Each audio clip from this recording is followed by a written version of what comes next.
I'll quickly go through the HR side of things. And if there's any questions, please feel free just to email me or give me a call. I probably prefer a call. And also, if there's something, if you want to watch it again, it'll be on the web page within about a week or two, hopefully, Gab, and you can view it again from there. So this will just sort of give you a bit of an understanding again of what documents are required, weightings, etc., which most of it has been covered by the speakers today, so we'll just sort of run through fairly quickly. The content is still 25 pages. As mentioned before, the CV is maximum of 6, and the teaching portfolio also has a maximum of 6 pages. There used to be a restriction on the commentary and the evidence being 4 pages and 15, but that's sort of taken out now, just as long as the whole application doesn't exceed 25. That doesn't include the head of school report and the assessor reports, which we get for you. So that's just a snapshot of the evidence which is in the procedure also, and was also being covered, I think, several times this afternoon. So for level D and E, all that you need to provide, apart from your application, is the head of school report. So you provide them with a template, and then they'll provide you with the report, which should be sent to you to submit with your application by the closing date. Some head of schools might send it to us directly, but they should discuss that with you if that's what they're going to do, but we do ask that they do send it to you.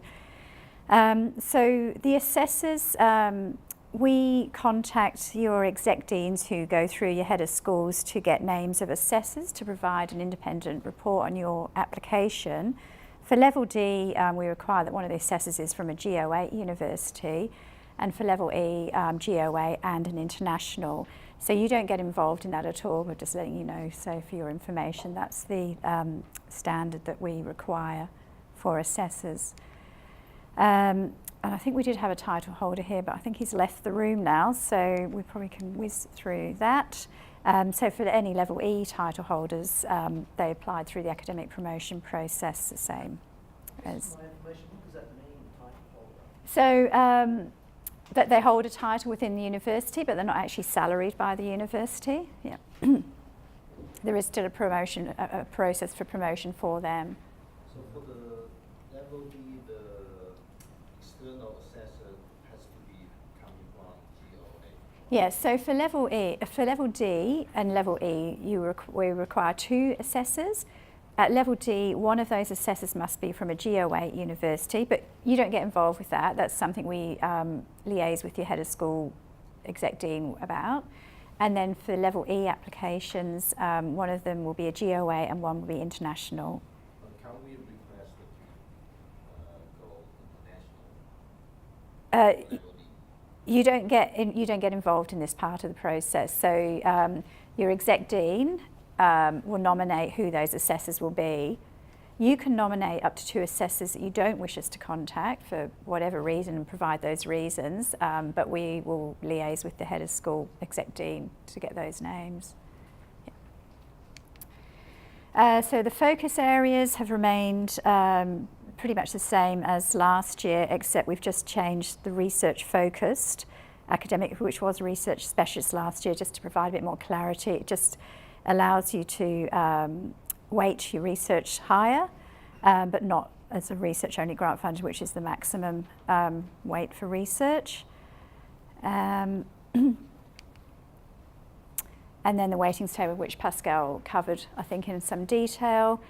So you would discuss with your head of school the weightings that you wish to apply to your application. All 4 categories have got to be weighted and evidence provided, with the exception of cases made for special consideration, and you're only required to provide evidence against 2 of the categories: teaching or research, administration or professional activity. So this is the scoring guide that the committee use. They are not aware of your weightings when they score. They score your application based on the evidence in your application.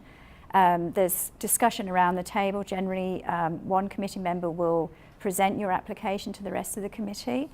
There'll be discussion around the table, then they'll provide their scores to HR, which is generally me.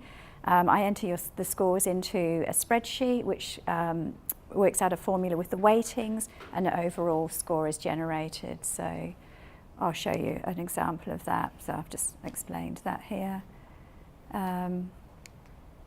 So over 8 is deemed promotable.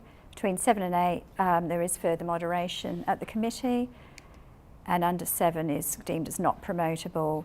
So in order to be deemed promotable, you need to get a score of over 8 and the majority of the committee scoring over 8.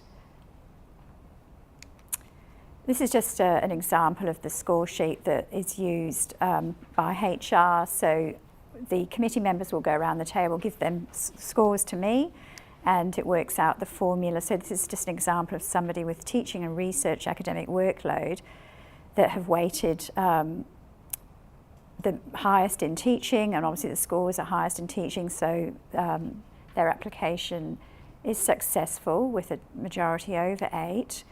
The same scores, but the weightings are different, so they've weighted their administration higher, and as you can see, they've just fallen below the 8. There would be further moderation at that score because it's so close to the 8. A discussion would occur, and we've still got 3 of the committee members that are over 8, so they would probably be deemed promotable still. We've just got an example of somebody that's clearly not promotable. The score is nowhere near high enough. So to apply, so I'll just go back to that, you just go straight to the Academic Promotions webpage, and under the level to which you're going to apply for, so D or E, these buttons will appear once the call for applications is made. So I think D is open from Tuesday. When you click, so any information you require for promotions should be also found on that page, the schedule, how to download CELTs, etc., and the checklist that Mario talked about is also on there.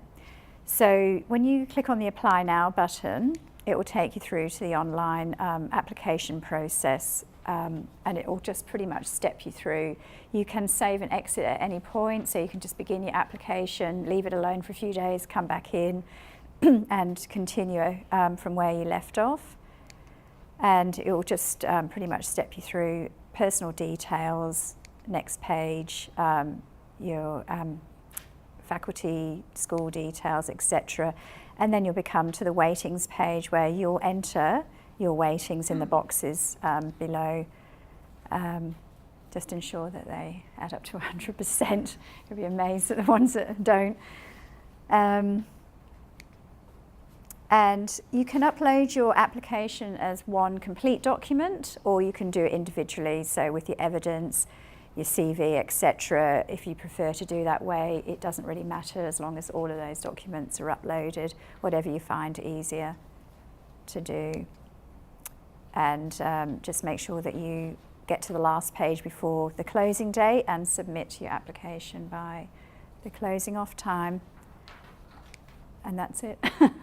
So, I probably should know the answer to this question. What is the closing date? so for D, I think it's the 19th of June. It's on the promotions webpage. For E's, it's a date in July, which I can't quite recall at this stage, but it's sometime in July.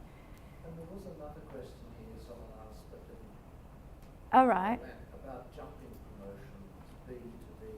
Yes, that has happened in the past. So I guess it's up to the individual if they feel, and after discussion with the head of school, they feel that they are at that level. Maybe they've sat on level B for many years, and they feel that that's criteria. Then there's nothing stopping them applying from B to D or C to E even. Yeah. But yeah, just email me or give me a call if you have any questions once you start your application. Things generally arise. I'm usually pretty accessible, and if I'm not there, I'll get back to you as soon as I can. Thank you. Thanks for your time.